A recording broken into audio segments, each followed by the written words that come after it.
Well, most of the panels are in. There's only 2 left, and once those gyprock panels go on, that'll be it for the first layer. And in the meantime, while I'm sort of taking a rest in putting them on, I'm actually sealing them, all the gaps and the edges. That's my sealant, silicone sealant. So I'm going around and just sealing all the corners, so there's no air gaps, so that when I put the second layer of the gyprock on, everything underneath it is also sealed.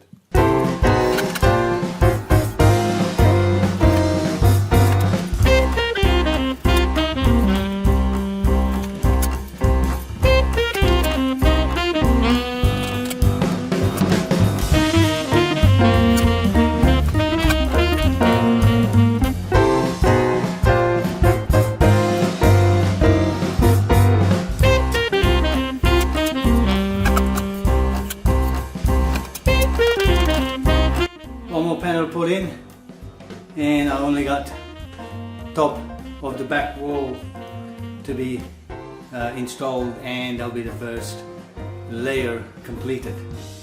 You know, just alternating between sealing and putting the gyprocks in so I can have a break and rest, because putting the silicone sealant is not as hard and heavy lifting as those big heavy they're heavy panels, can tell you that much. Anyway, I'll go keep on sealing.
That was the last screw of the last panel of the first layer of plasterboard or gyprock or drywall or shitrock, whatever.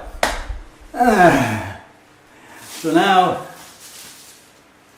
the room is all covered, and as you can hear, there's lots of echo in here. Well, as you heard, it's a lot of reverberation in here. Yeah,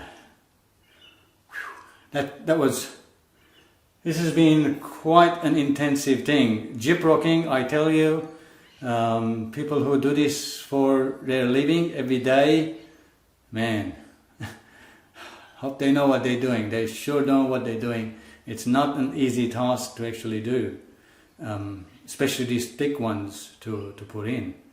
I guess normally there would be 2 or 3 people doing it at the same time, so it won't be as hard as what I'm doing. But yeah, it's all complete now. Hopefully by the next few days I'll be ordering the second layer of the gyprock, and they should arrive by end of next week. So next weekend I'll be putting the second layer of the gyprock. It should be much easier than this layer, because it is a different thickness. I was going to put 2 layers of the same thickness like this one, 16mm, but I read somewhere that because each material and each density has certain resonance, and because there's layered on top of each other, so there is still some gap in between. So I was sort of, an idea was there that a different thickness, or the second layer might have different resonance than the first one, so that the whole frequency doesn't transfer through from one to the next. Just like when you actually have glasses, when you have a control room and you've got glass in between, and you have two glasses separated by an air gap in between, those glasses are separate thickness as well. So it's the same concept for the drywall that I'll be putting. So I'll be putting 10 mil in there, so it's just above half the thickness. This is 16, so it's going to be 10 on top of this one. So that's why it's going to be a little bit easier for me to put in.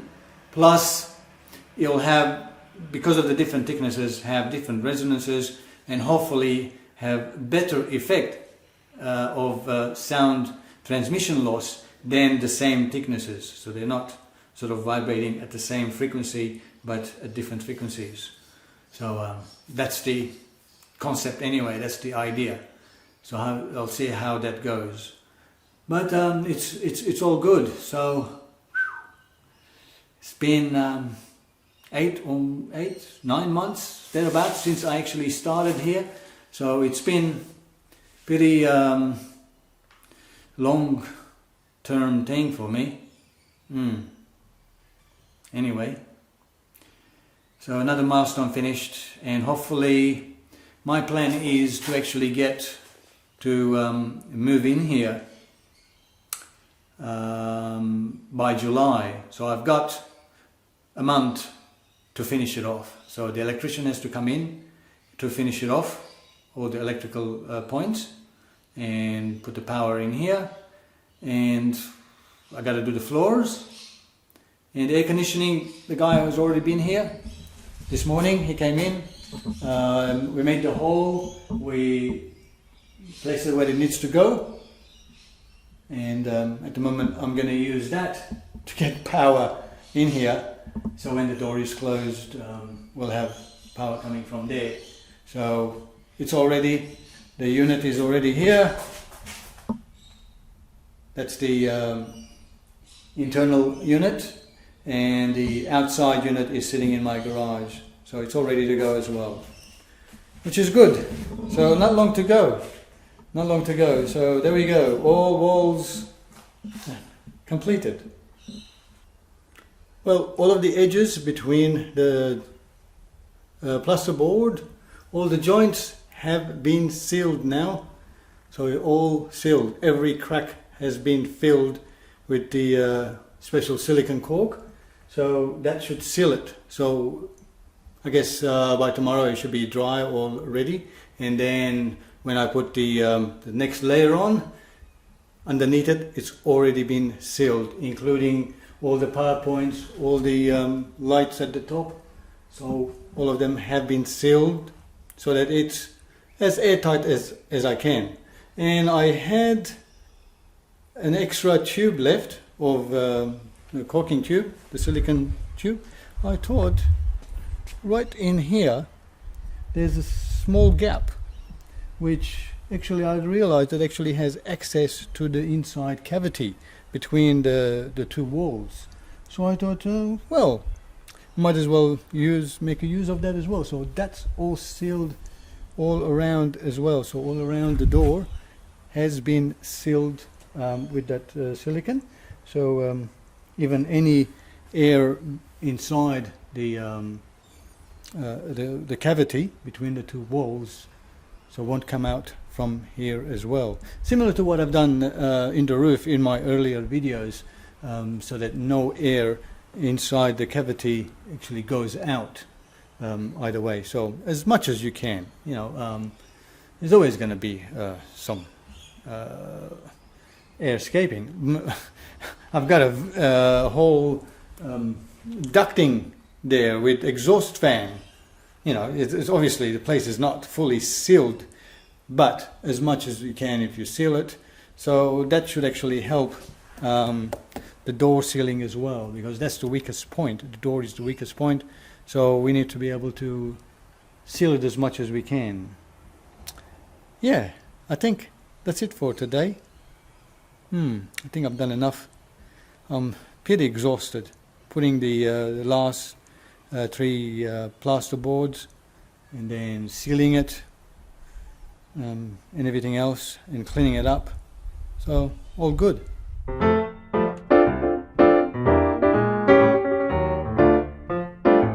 Here's a quick experiment, non-scientific. I'm inside and the door is closed, and obviously at this stage I've got all the plasterboard up as well as the sealant, and I just measured with an SPL meter the ambient noise in this room, which is about 32 to 33 dB or thereabouts anyway. And I thought I'll do some experiment. I do have a very noisy, should I say noisy? Yeah, did I mention noisy? Yes. Did I mention noisy? Yes, very noisy vacuum cleaner, which is quite noisy. So I'm gonna test it, and I'm gonna run the vacuum just sitting there, measure the sound level inside, and then I'm gonna take the camera outside and see, and go around the building and see how much of that noisy vacuum cleaner we can hear it outside. It's because it's a white noise, wind noise, so it's not like music, but it might give better perspective of the noise in here anyway. So let's give it a try.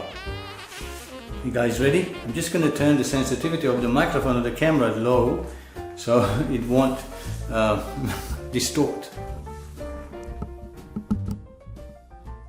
Here we go.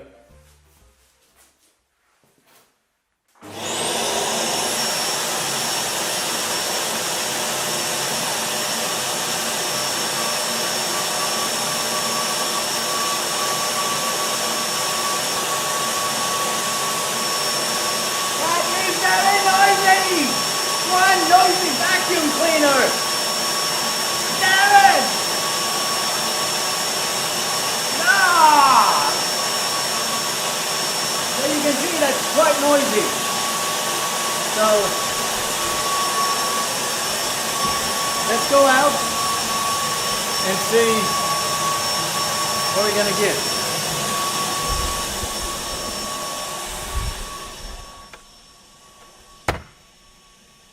Turn the microphone sensitivity back up again, and outside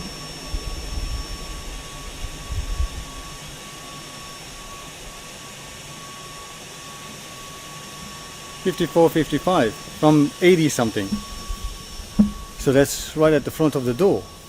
So let's move. So just the noise, the ambient, the cars and the bees and an ambulance.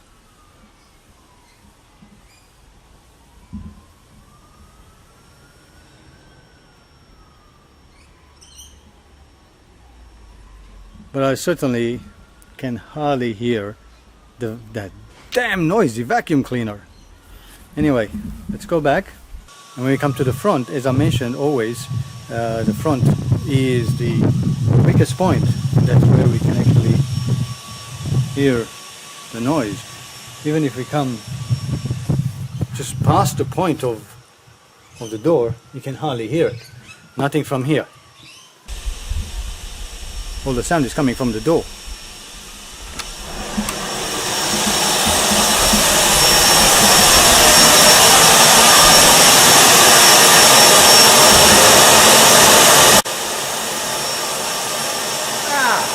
Noisy!